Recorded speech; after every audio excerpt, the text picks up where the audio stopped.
kan. Termasuk juga nanti, nah untuk akuntabilitas kinerja, Bapak Ibu kan punya indeks kinerja utama ya, punya IKU ya. Udah betul ya, benchmark ya. Nah itu dari IKU tadi, kinerja tadi itu harus Bapak Ibu ada peningkatan tuh. Dari nilai kinerja organisasi, dari tahun ke tahun ada peningkatan. Itu diperhatikan juga. Nah nanti kebanyakan pertanyaan-pertanyaan itu berkaitan dengan dari kinerja organisasi tadi, mana yang dampaknya itu bisa bermanfaat bagi masyarakat. Nah itu ya, jadi itu juga menjadi perhatian juga. Terus juga pengawasan. Di kantor Bapak Ibu kan ada kepatuhan internal enggak? Tadi ya mungkin dari sisi manajemen risiko, betul ya Pak ya? Mitigasi risikonya. Nah kepatuhan internal juga harus membawahi, maka untuk pelaksanaan zona integritas ini memang kalau seandainya pegawai di lingkup Bapak Ibu itu ada punya kemampuan lebih, maka dialah harus menjadi core-nya.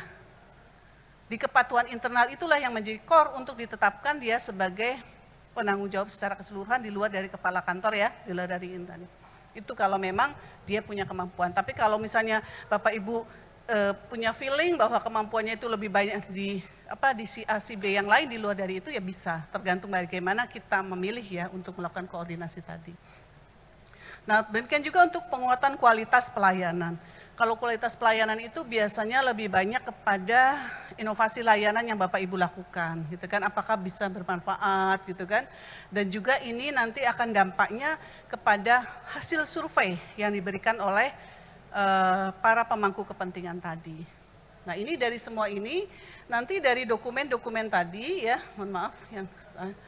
Nah nanti kalau Bapak Ibu itu kan mungkin ada soft copy-nya, ada wadahnya, ini tergantung ya, nanti di PU itu mungkin nanti linknya, nama linknya apa ya, tergantung dari organisasi, kan mungkin agak berbeda dengan kita ya, nanti, nah di internal itu soft copy-nya juga harus diperhatikan, jangan sampai tidak dibuatkan gitu, seperti itu. Nah nanti dari ini kita akan mendapatkan penilaian dari TPI. TPI itu adalah tim penilai internal di kementerian lembaga. Nanti dari TPI itu apabila Bapak Ibu layak untuk mendapatkan nilai yang terbaik gitu ya, maka diusulkan di tim penilai nasional gitu ya. Tim penilai nasional adalah Menpan RB gitu ya. Jadi TPI tim penilai internal ini di eselon 1-nya. Kalau TPK tim penilaian kementerian gitu ya, di kementeriannya. Nanti kalau TPN itu tim penilai nasional adalah di Menpan RB gitu ya. Nah dari sini nanti Bapak Ibu juga akan dilakukan persiapan-persiapan untuk survei. Tadi kan dari Menpan RB dan juga mengatakan ada mystery guest ya, mystery guest yang akan mystery offer ya, jadi yang akan dilakukan oleh orang-orang yang suruhannya Menpan melihat gitu ya, apakah benar tuh sekarang di sana sedang dilakukan pembangunan zona integritas, pelayanannya bagaimana. Itu memang kita benar-benar harus wanti-wanti, hati-hati betul, kita panggil teman-teman semua, teman-teman komit tidak, maka langkah pertama, maka di manajemen perubahan akan dilakukan penandatangan fakta integritas untuk pembangunan zona integritas dengan pimpinan dan seluruh karyawan yang ada di kantor masing-masing. Jadi pertama ya itu dulu ya. Tadi kan pimpinannya sudah menandatangani di sini ya, penandatangan fakta integritas gitu ya, komitmen. Nah nanti dilanjutkan di tempatnya masing-masing dengan para pegawainya gitu ya. Dan itu terdokumentasikan juga. Di situ ada di manajemen perubahan dokumen tadi. Nah setelah ini nanti Bapak Ibu tujuannya apa sih untuk mengukur kualitas pelayanan publik pada kementerian lembaga dan mengukur budaya anti korupsi pada kementerian lembaga. Gitu ya. Jadi ini juga dilakukan gitu loh agar apa? Agar dan Bapak Ibu bisa saja melakukan survei sendiri ya, cara sendiri gitu ya.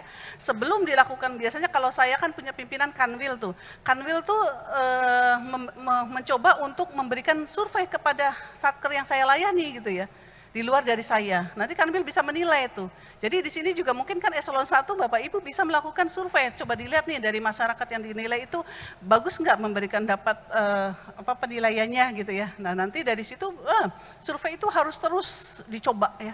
Harus terus dicoba dan kita wanti-wanti kepada orang yang akan dilakukan untuk penilaian survei tadi gitu ya.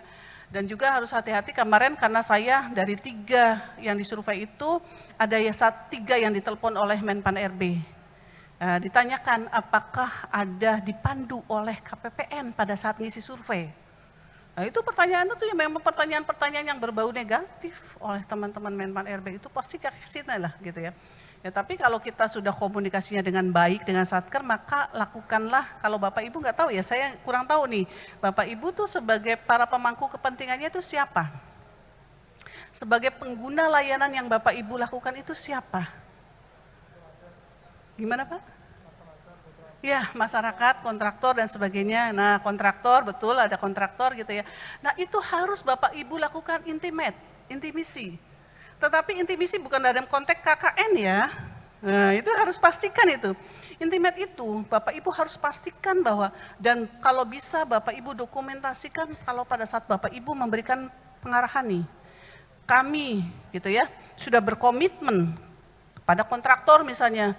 Kontraktor itu harus memberikan kualitas layanan yang terbaik, hasil kerjaan yang terbaik. Tidak ada sedikit pun kami untuk meminta saudara untuk memberikan kontribusi kepada kami dalam bentuk uang 1 sen pun. Dan itu harus ditunjukkan. Harus komit. Begitu Bapak Ibu tanda tangani tadi, itu yang berbau-bau itu tuh sudah nggak ada.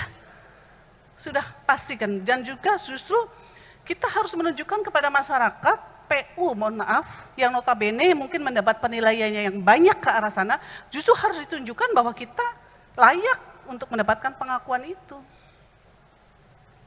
Jadi itu ya, kalau sudah tadi di sini yang berbau-bau gitu tuh, gitu ya, dalam bentuk gratifikasi dan sebagainya, udah tidak ada gitu kan. Bahkan kepada kontraktor internal yang mengerjakan untuk kita sebagai satuan kerja, kan kita pasti punya rekanan kan, kepada rekananan pun saya juga punya rekanan yang membangun rumah dinas saya gitu kan apa, ya tidak ada 1 sen pun dan saya berkomitmen untuk menyampaikan hal seperti itu. Jangan sekali-kali untuk mengotori kami dengan uang 1 sen pun pada kami. Udah komit seperti itu, jadi kalau sudah komit ya sudah rezeki mah banyak, ikhlas gitu ya.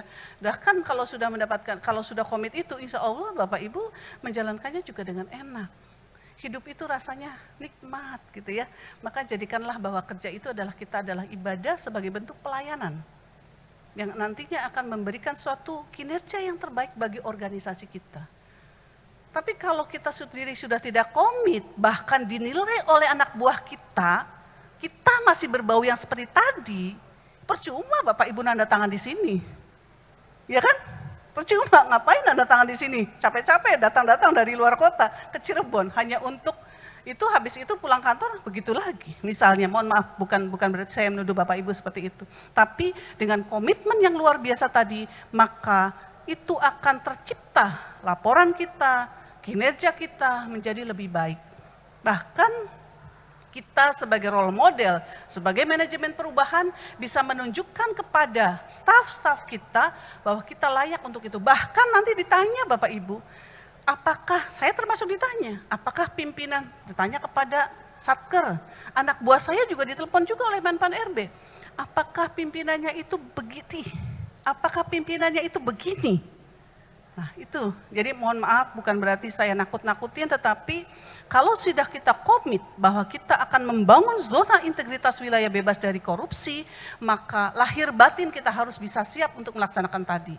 Termasuk juga kita siap untuk bekerja lebih keras lagi, bekerja lebih keras, lebih cerdas, lebih efektif untuk bisa melaksanakan suatu komitmen tadi. Jadi kalau enggak itu ya sayang, padahal Bapak Ibu adalah memegang peranan penting, karena Bapak Ibu adalah leader. Kalau Bapak Ibu melempem, anak buahnya juga males gitu. Nah ini yang harus dilakukan. Jadi itu komitmen saya, walaupun memang agak capek gitu, memang mau nggak mau karena kita sudah komitmen ya, kita harus, dan itu menjadikan suatu kebanggaan. Begitu Bapak Ibu mendapatkan penghargaan dari Menpan RB sebagai pelopor perubahan, adakah kebanggaan? Ada. Saya mendapatkan pin begini aja ada bangganya kan gitu, beda kan Bapak Ibu nggak punya kan, nggak bisa bikin sendiri kan gitu. Ya itulah, itu hanya sebuah kepuasan batin saja.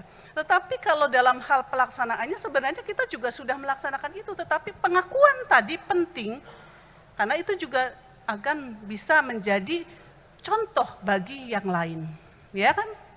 Contoh bagi instansi yang lain. Bahkan kita tidak henti-hentinya untuk terus mengingatkan. Apakah sudah mendapatkan ini terus berhenti sampai di situ saja? Tidak. Makanya tadi kan harus dievaluasi setiap 2 tahun oleh TPI-nya kan gitu kan. Apakah masih tetap menjalankan komitmen tadi? walaupun sudah mendapatkan sertifikat penghargaan. Nah, itu harus dilakukan gitu ya. Jadi ini yang harus menjadi perhatian kita semuanya, berani, jujur, hebat gitu ya, seperti itu tadi.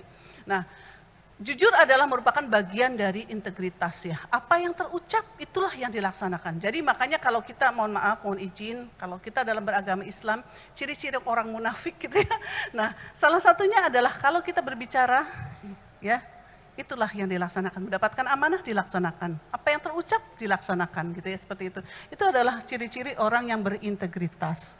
Nah, ini adalah variabel-variabelnya, jadi nanti apa yang harus dilakukan. Ini Bapak Ibu, nanti mekanisme penilaiannya seperti ini. Jadi nanti Bapak Ibu kan nanti unit kerja nih.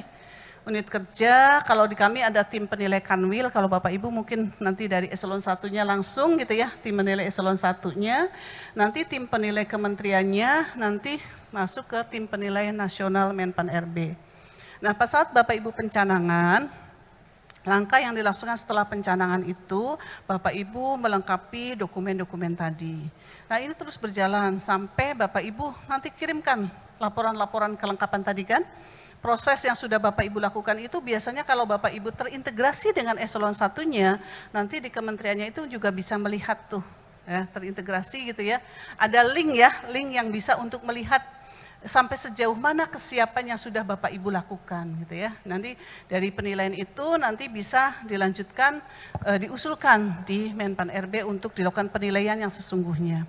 Perubahan-perubahan yang dilakukan oleh Menpan RB itu nanti harus setahun lebih. Harus lebih dari setahun.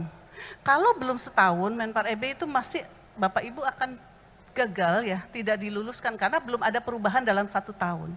Jadi harus ditunjukkan dulu dalam 1 tahun berjalan. Artinya, makanya kalau baru pencanangan biasanya kan Bapak Ibu udah setahun nih, sudah mencanangkan, sudah melaksanakan, nanti tahun depan itu berarti kan Bapak Ibu sudah berhak untuk mendapatkan penilaian Menpan RB karena Bapak Ibu sudah 1 tahun pembangunannya dilakukan, gitulah seperti itu. Makanya tadi juga kalau tidak salah Pak Dirjen itu 2023 ya mendapatkan itunya ya. Iya betul ya? 2022? Oke, nanti bagaimana caranya agar nanti dokumen kalau 2022 Ibu Bapak itu nanti dokumen yang harus dilengkapi itu ke belakangnya harus dilengkapi. Kita banyak berbicara mundur di belakang. Karena dokumen 2021-nya harus dipenuhi juga, bukan hanya 2022 aja gitu ya. Jadi nanti 2021-nya harus dipenuhi gitu ya, apa-apa saja yang harus dilengkapi tadi. Nah itu, terus berikutnya lagi untuk yang peran ya, nanti ya peran TPI tadi tentunya tadi sudah saya katakan, koordinasikan dengan baik gitu ya, Bapak Ibu juga koordinasikan dengan internalnya dan juga lakukan evaluasi. Setelah monitoring evaluasi, direview, divalidasi untuk memberikan dukungan teknis terkait dengan apa yang sedang dilaksanakan oleh teman-teman unit kerjanya tadi. Gitu ya.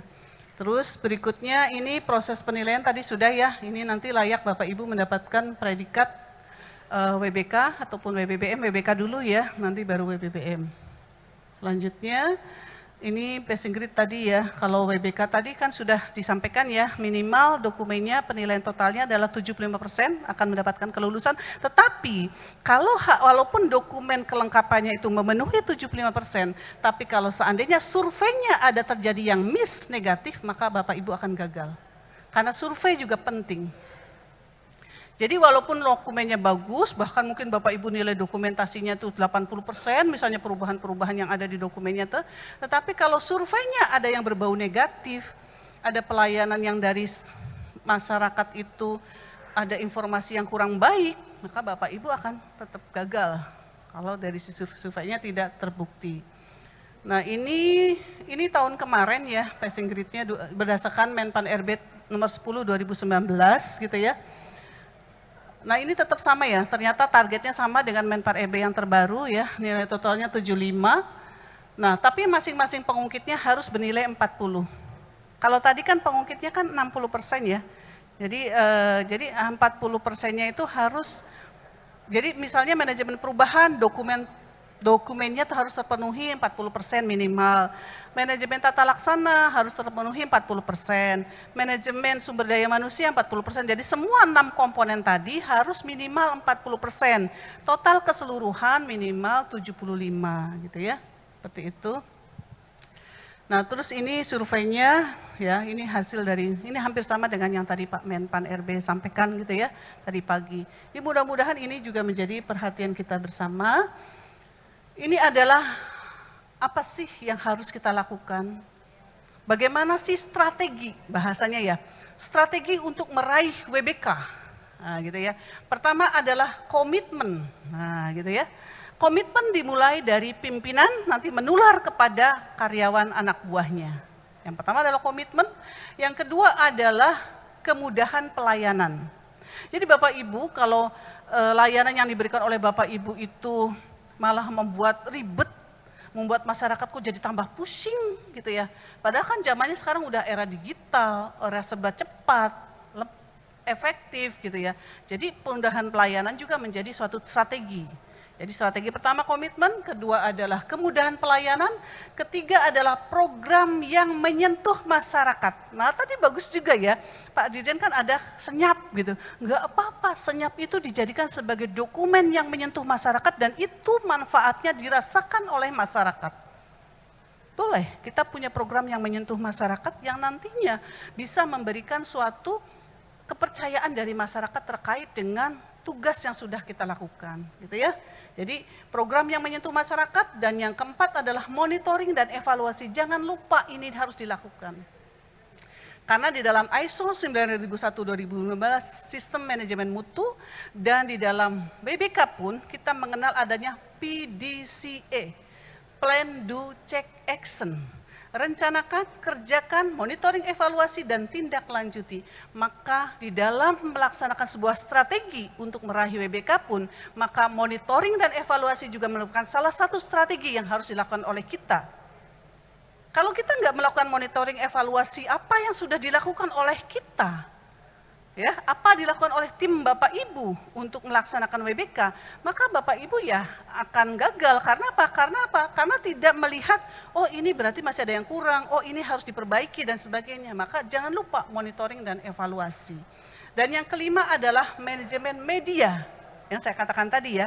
Manajemen media itu penting Bapak Ibu, karena biar masyarakat kan tahu apa yang sedang dilakukan oleh Bapak Ibu untuk bisa saya mendapatkan informasi, oh ternyata misalnya kayak pelayanan KPPN Cirebon itu, oh ternyata bisa ini ya, bisa ini ya, penting gitu ya. Yang Bapak Ibu misalnya di BBWS Cimanuk Cisanggarung ini sedang melakukan apa, informasi terkait dengan yang sudah dilakukan, terkait dengan kinerja yang dilakukan, itu setiap bulan harus dipublikasikan.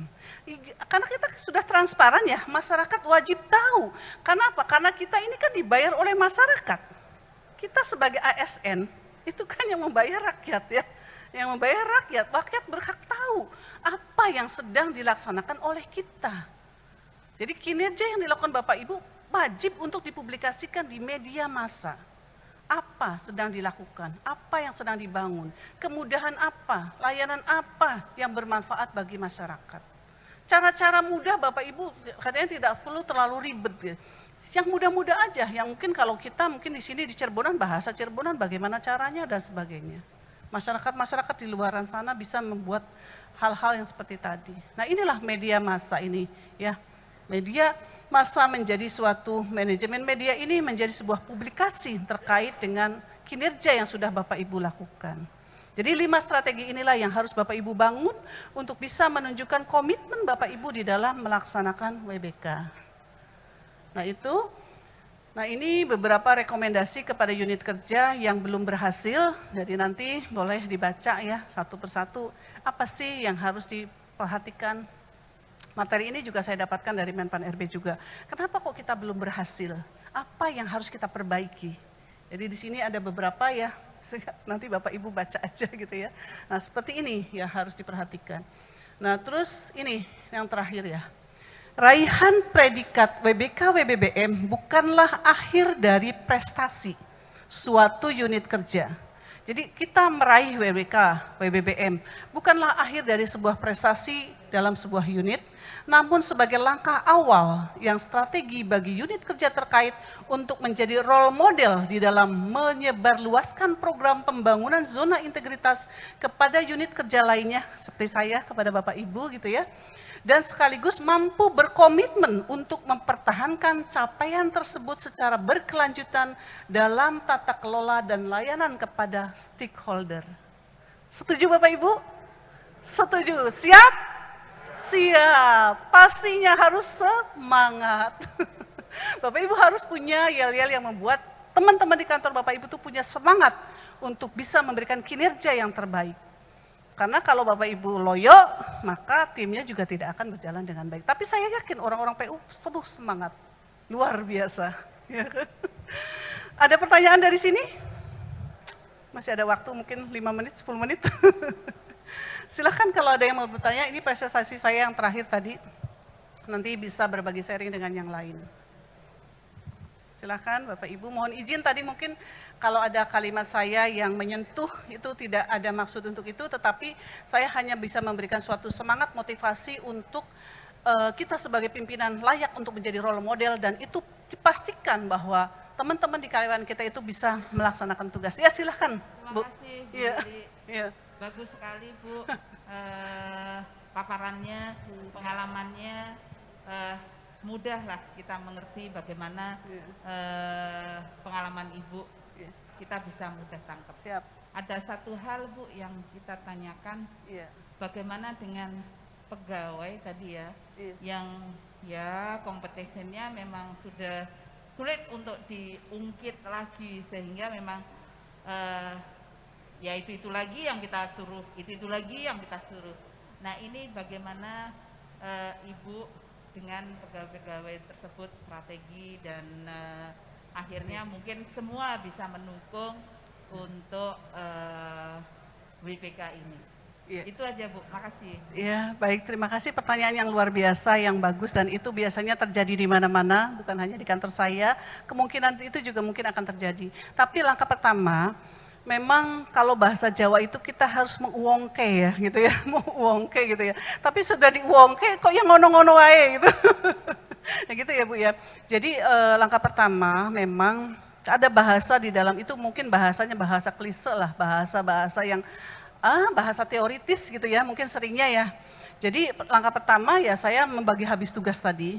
Bagi habis tugas, makanya begitu sudah pencanangan tadi, manajemen perubahan membentuk tim WBK. Semua pegawai terlibat, apakah itu dia berkompeten atau tidak, yang ada yang tugasnya juga malas-malasan atau apa, semuanya kita libatkan di sana. Nah nanti combine, dari setiap masing-masing koordinator tadi, masukkanlah orang-orang yang tidak berkompeten di situ, ini ya, jadi jangan disatukan satu komponen, nanti gagal komponen itu ya, nanti komponen itu akan gagal. Tapi setiap masing-masing komponen itu harus ada leadernya. Harus punya leader. Leader itu siapa? Apakah leader itu harus kepala bidang atau kepala seksi gitu ya?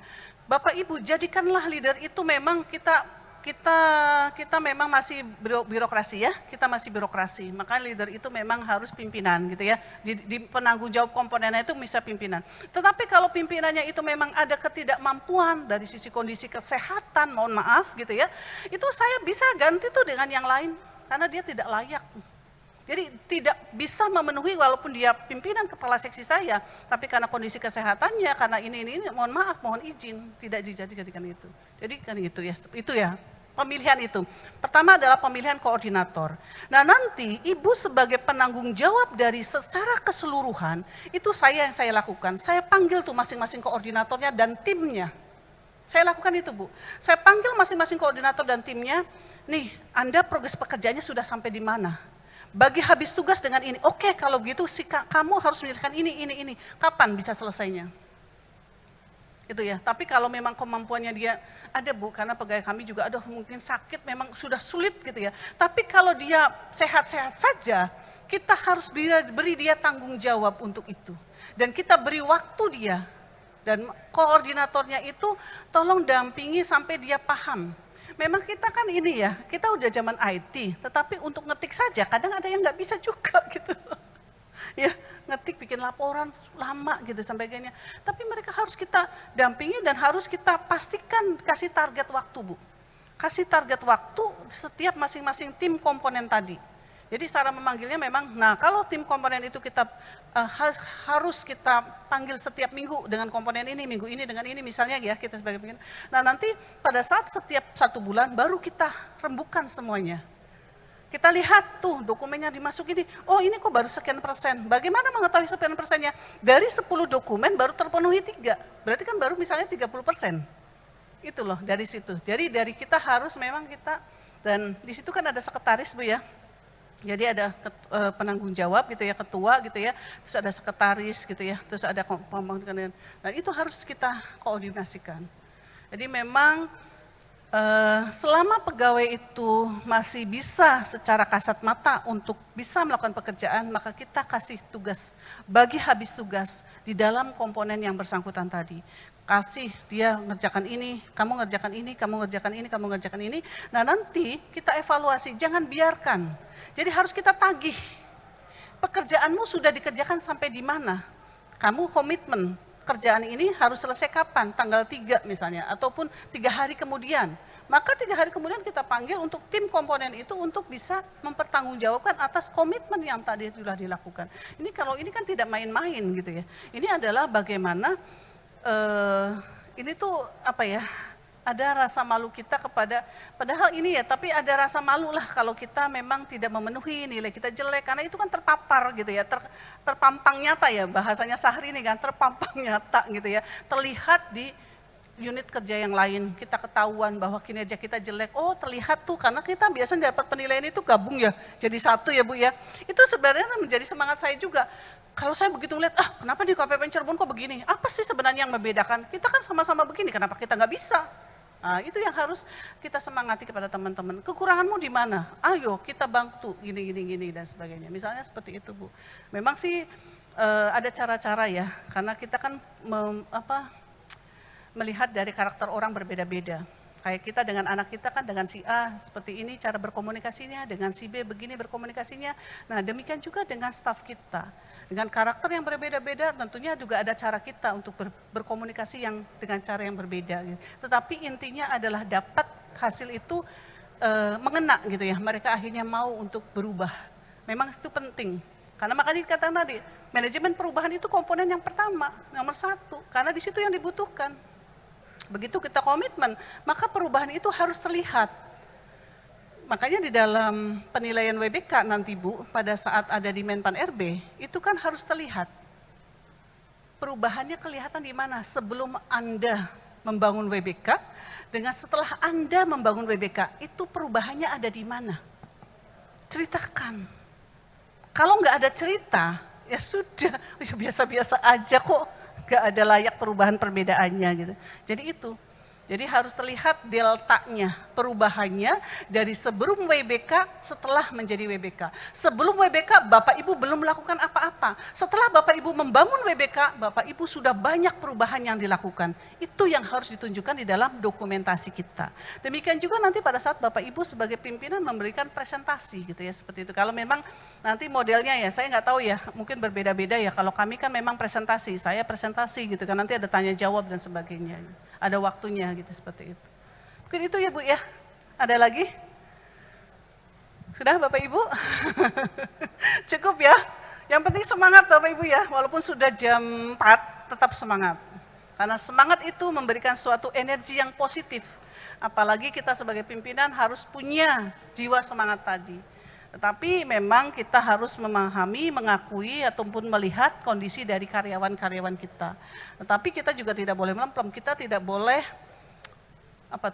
diarahkan ya bahasanya tuh. Saya tuh ya senang sih mendapatkan masukan-masukan, tetapi bukan berarti kita didikte. Kita punya prinsip, tetapi prinsip kita adalah bagaimana organisasi itu bisa mencapai suatu tujuan yang sudah kita komit bersama. Mungkin itu Bapak Ibu.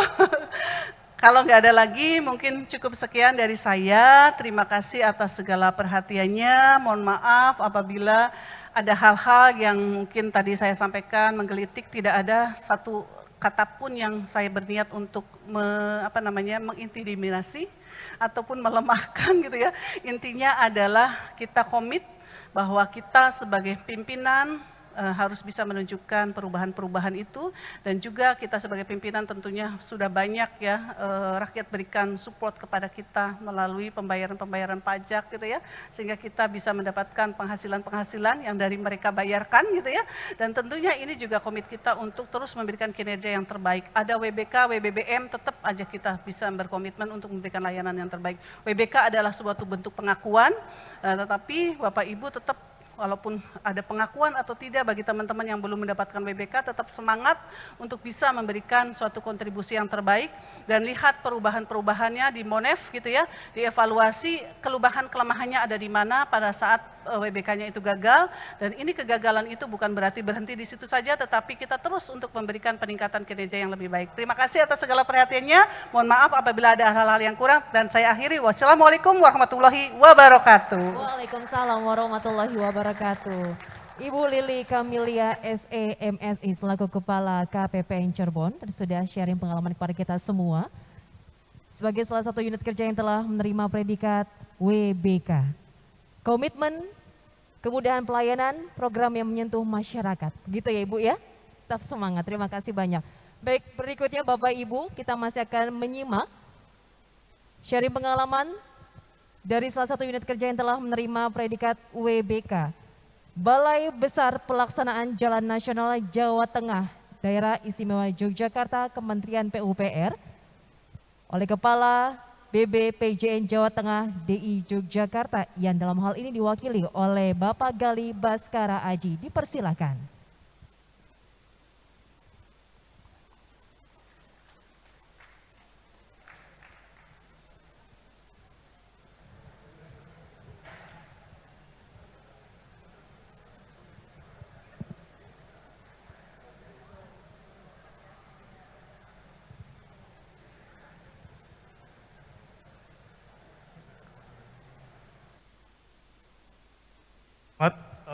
Bapak Sesdijen Sumber Daya Air, kemudian Ibu Direktur Kepatuhan Intern Dijen Sumber Daya Air, dan Bapak Ibu selaku Kepala Balai Besar maupun Kepala Balai Wilayah Sungai di Dijen SDA. Assalamualaikum warahmatullahi wabarakatuh. Salam sejahtera untuk kita semua. Mohon izin saya mewakili dari Ibu Kepala Balai yang barangkali hari ini ada kegiatan lain di Jawa Tengah sehingga tidak bisa memenuhi undangan dari Bapak Ibu untuk menyampaikan proses dari pembangunan JT yang ada di BPJN Jateng DIY.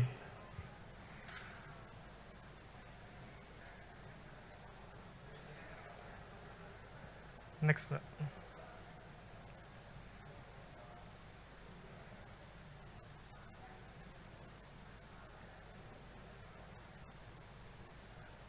Next, Mbak. Jadi izin ini adalah profil dari Balai Besar Pelaksanaan Jalan Nasional Jawa Tengah DIY. Ini kenapa kami angkat di depan IKU dari Balai Jateng, yaitu satu adalah kemantapan jalan nasional, yang kedua adalah konektivitas jalan nasional antara jalan nasional dengan jalan daerah maupun jalan kabupaten. Yang terakhir adalah penurunan angka kecelakaan serta pelayanan publik ya. Ini merupakan layanan tambahan yang ada di Balai Jateng yang tentunya akan mensupport. Oke, siap. Maaf ya, Pak.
ekstra dari Kementerian PUPR.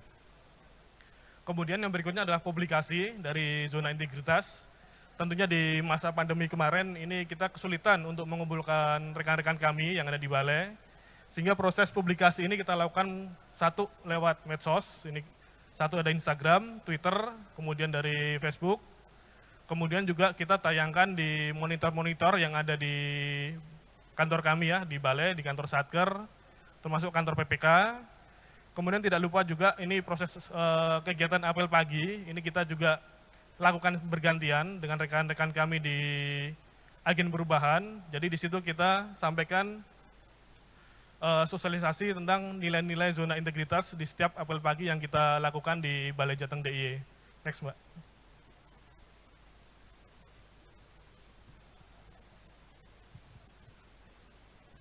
Nah, berikutnya adalah kegiatan pendampingan. Ini adalah proses monitoring dan evaluasi.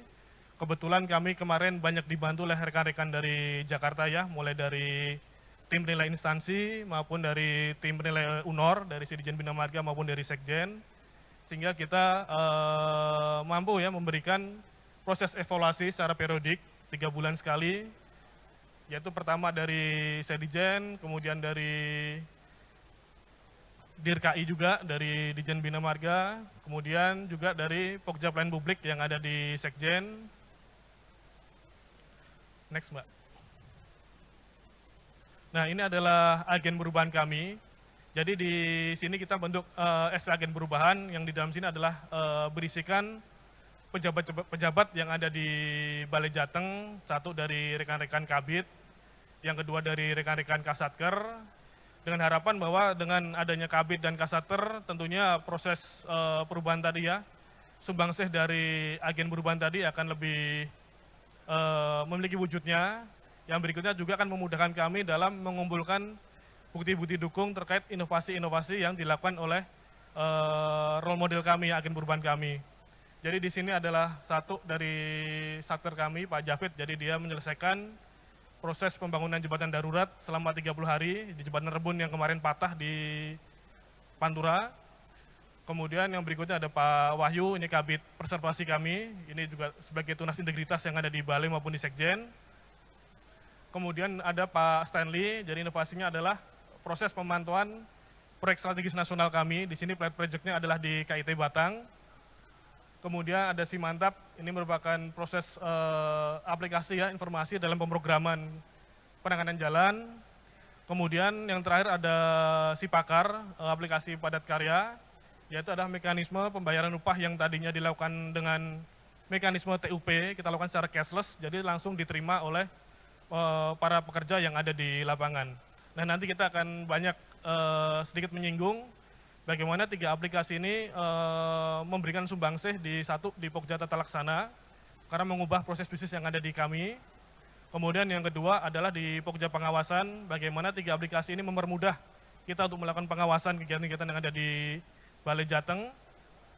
Yang terakhir tentunya juga adalah proses akuntabilitas, bagaimana 3 aplikasi ini mampu memenuhi pertanggungjawaban dari kegiatan-kegiatan kami yang ada di Balai Jateng. Next, Mbak.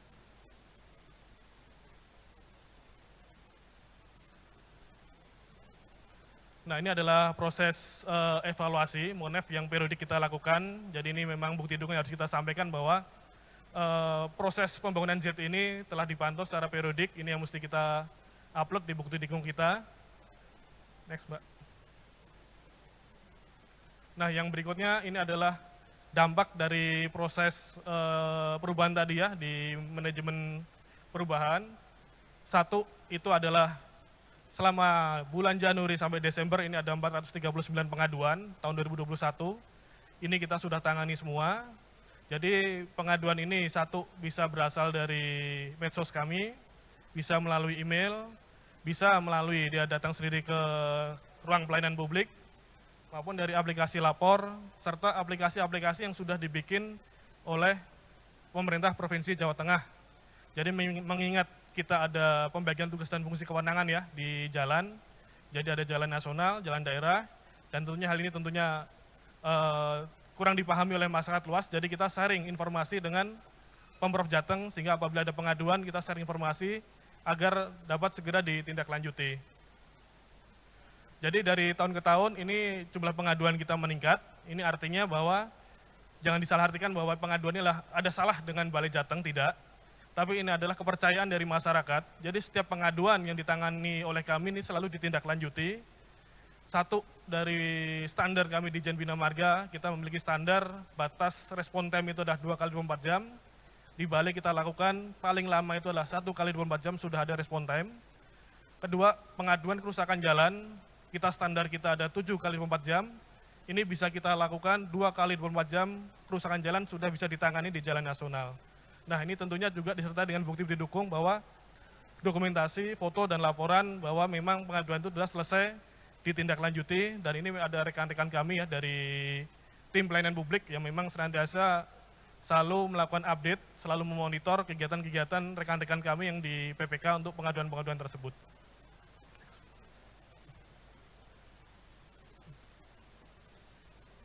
Ini ada penguatan tata laksana, jadi kita di sini ada 2 aplikasi ya yang mengubah proses bisnis kami. Itu satu aplikasi Mantap, yang kedua Sipakar.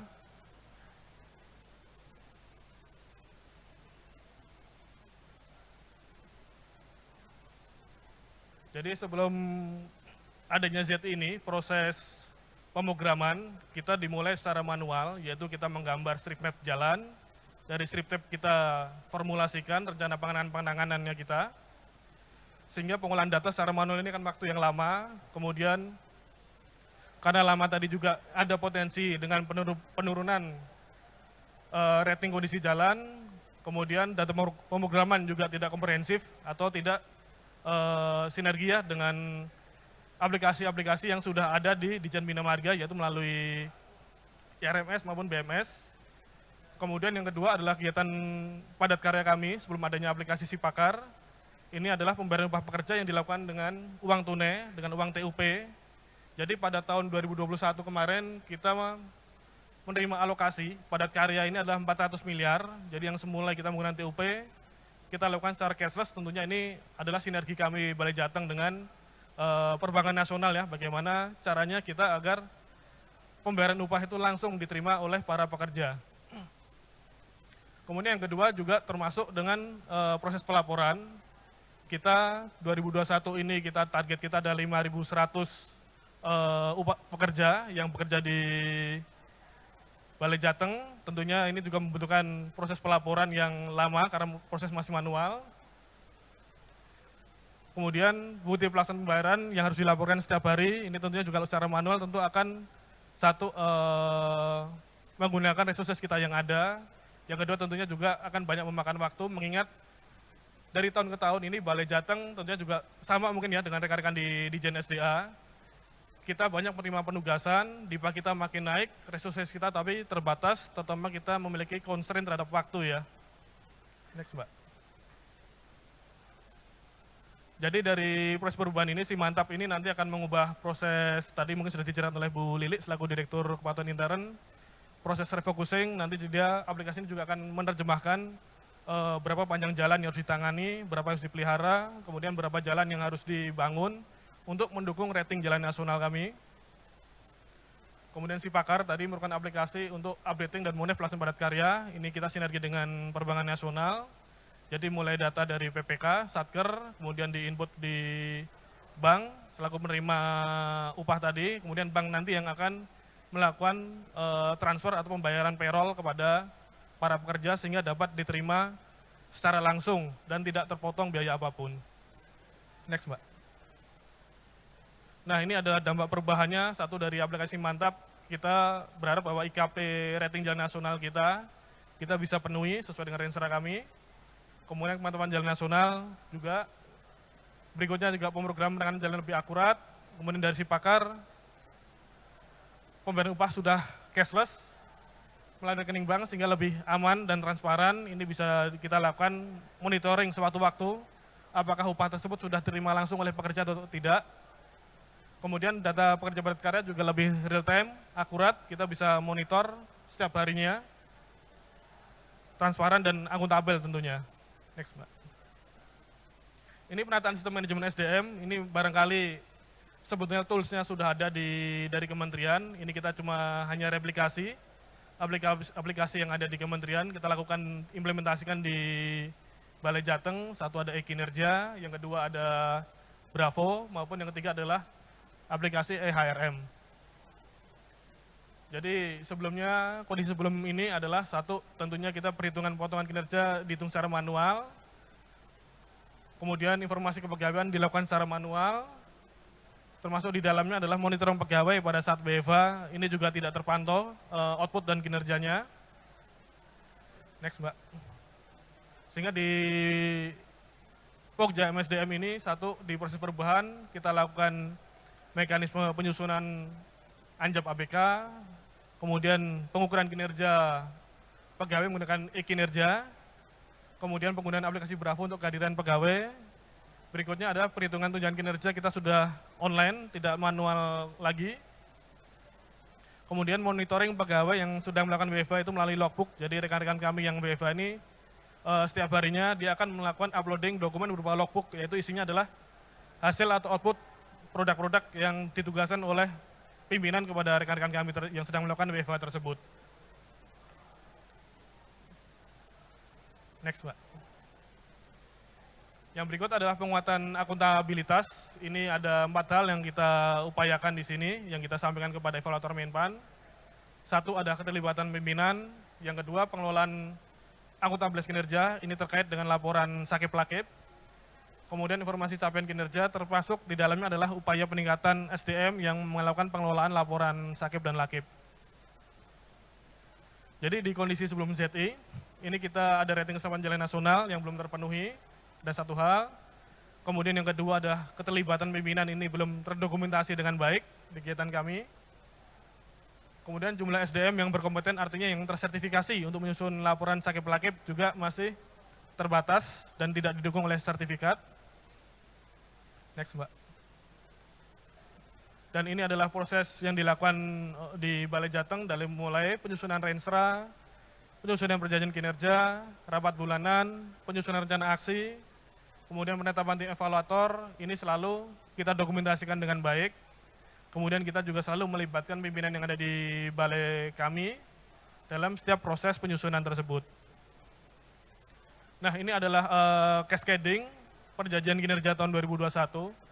Jadi dari proses cascading dari Pak Menteri ya, jadi Dijen Bina Marga ini adalah melaksanakan kegiatan peningkatan konektivitas jaringan jalan nasional.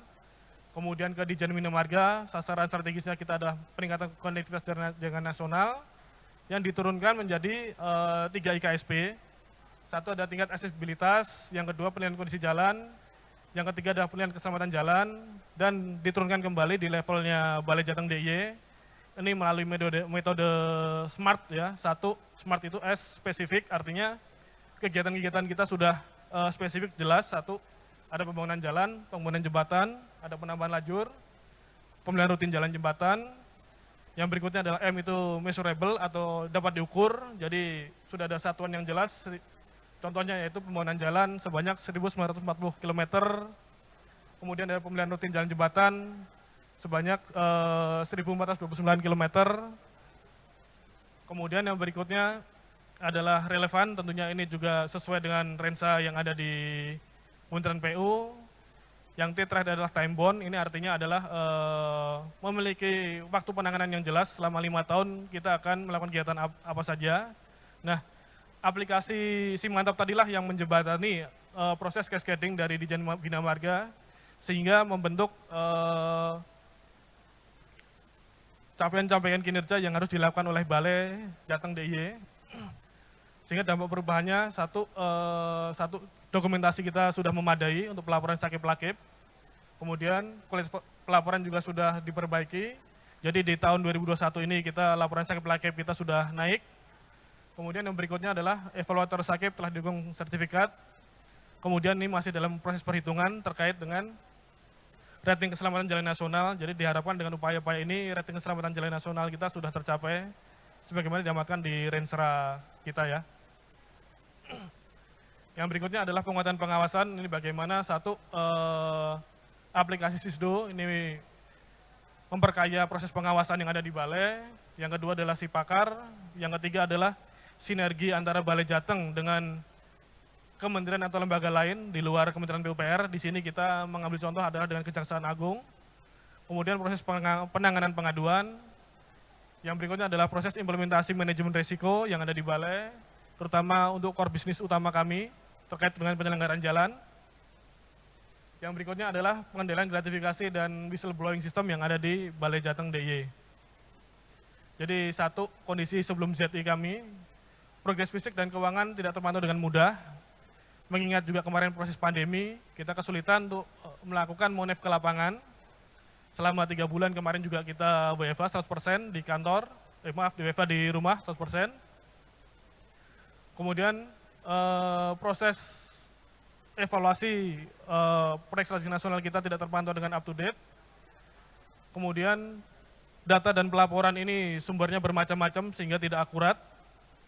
Yang berikutnya adalah stakeholder kami banyak. Satu, ada kantor staf presiden, kemudian ada Kemenko Marves, kemudian ada kejaksaan, ada kepolisian daerah atau Polisi Republik Indonesia, termasuk BPKP yang setiap periodik itu selalu melakukan pengawasan kegiatan-kegiatan PSN yang ada di Balai Jateng DIY. Yang berikutnya terkait dengan kegiatan padat karya, itu satu, ada pengolahan data pekerja tidak terpantau dengan baik, artinya satu pekerja dengan nama A atau nama B bekerja di mana, di ruas yang mana, ini belum terpantau dengan jelas, sehingga ada potensi duplikasi terkait dengan absen maupun pekerjaan.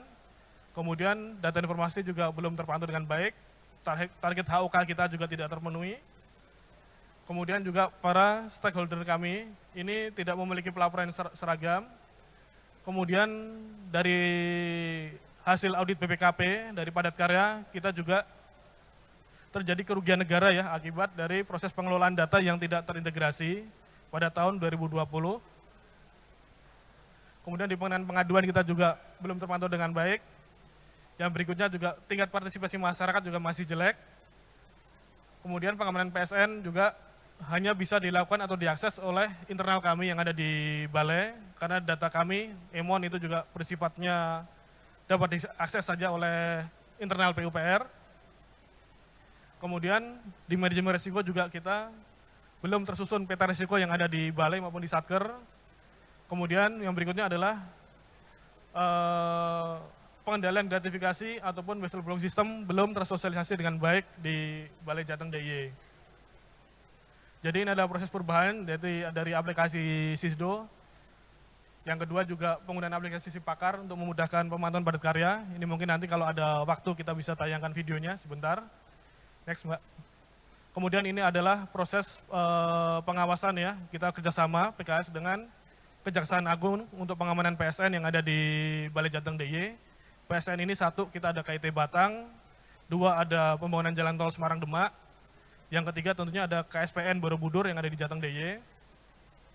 Kemudian proses pengendalian gratifikasi dan WBS kita sudah sosialisasikan melalui website dan media sosial.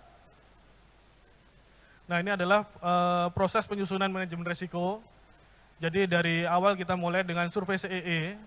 Ini adalah memetakan risiko-risiko dan tindak lanjut perbaikan yang ada di Balai kami, terutama untuk kegiatan-kegiatan penyelenggaraan jalan di Ditjen Bina Marga yang menjadi core bisnis kami, yang dimulai dari Sitlakom tadi ya, ada survei, ada proses identifikasi, ada proses pengadaan lahan, kemudian ada proses pelaksanaan kegiatan atau konstruksinya, termasuk kegiatan preservasi atau operating and maintenance-nya.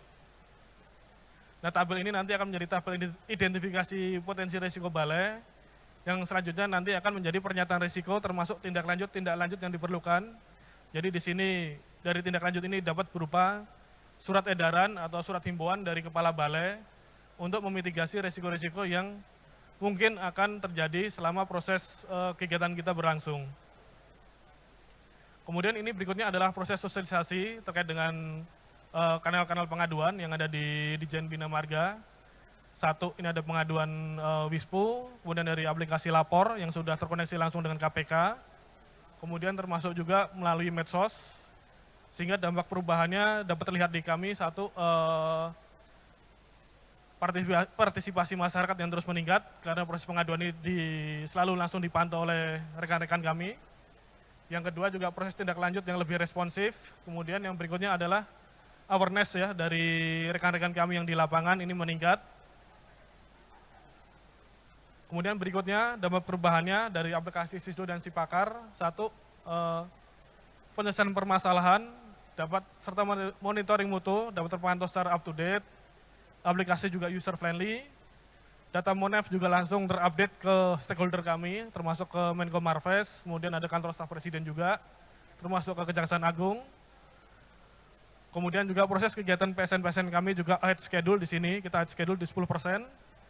Kemudian berikutnya terkait dengan Sipakar, dengan adanya aplikasi Sipakar ini, satu, pengelolaan data pekerja terpantau dengan baik, artinya kita bisa memantau setiap pekerja itu, setiap nama dari pekerja yang ada di padat karya ini sedang bekerja di ruas mana, STA mana, kemudian capaian HOK juga setiap hari bisa terpantau dengan baik, kemudian pembayaran secara cashless melalui rekening bank sehingga kita bisa memastikan bahwa uang yang diterima oleh pekerja itu memang sesuai dengan haknya, tidak ada penyelewangan di sini, sehingga selama 4 triwulan ini kita selalu diperiksa oleh BPKP maupun BPK, ini tidak terjadi lagi kerugian negara terkait dengan pelaksanaan padat karya yang ada di Balai Jateng DIY. Ini yang terakhir adalah Pokja Pelayanan Publik. Jadi ada dua hal, sini adalah pelayanan satu atap, yang berikutnya adalah pengujian laboratorium yang sudah terakreditasi ya, SNI. Ini adalah awal mula dari kondisi kantor pelayanan publik kami yang tadinya menjadi satu, sehingga layanan belum satu atap, ruang layanan juga belum memadai, tidak ada ruang tunggu di situ. Kemudian layanan belum terakreditasi, yang berikutnya adalah prosedur layanan juga belum terpublikasi dengan baik. Nah ini adalah gedung pelayanan kami, kita sudah lakukan satu atap. Jadi di layanan ini kita sudah menampilkan SOP-nya, kemudian ruang layanan dan ruang tunggu yang sudah memadai. Kemudian juga ini sudah memitigasi, mengantisipasi untuk penyebaran COVID-19 yang ada di Semarang, Jawa Tengah. Nah ini ada alur layanan lab ya, SOP yang sudah terpublikasi di balai kami. Next Mbak. Ini adalah proses sertifikasi untuk layanan laboratorium di Balai Jateng DIY. Kemudian proses perubahan salah satunya adalah alur formulir maupun SOP ini dapat diunduh melalui website balai. Jadi sehingga proses-proses setiap tahapannya ini dapat dilihat langsung oleh para pemohon beserta dengan tarif-tarif penggunaan layanannya. Kemudian kita juga selalu melakukan uji banding ya dengan rekan-rekan balai kami yang lain. Satu dengan balai jalan di NTT, kemudian dengan Pemprov Jawa Tengah, UPTD Lab DPU Semarang, kemudian juga kita uji banding dengan Jatim Bali atau DKI Jabar, termasuk dengan Balai Bahan Jalan. Nah, proses uji banding ini tentunya kita berharap bahwa kita bisa memberikan kepastian terhadap jaminan mutu dari setiap pengujian yang dilakukan di balai, sehingga tetap akurat dan memenuhi dari harapan para pemohon yang ada di Jawa Tengah dan DIY. Nah, sehingga dampak perubahannya satu, setiap tahunnya ini kita meningkat kepuasan dari para pemohon, ini kita melakukan survei kepada para pemohon kami. Yang kedua adalah penerimaan PNBP juga meningkat, ini pada tahun 2021 PNBP dari Balai Jateng DIY kita menerima 3 miliar dari PNBP. Udah next Mbak. Jadi izin mungkin kalau ada waktu kami tampilkan video sejenak, ini 2 menit untuk aplikasi Sisdo dan Sipakarnya. Mohon izin Pak Ses dan Bu Dir.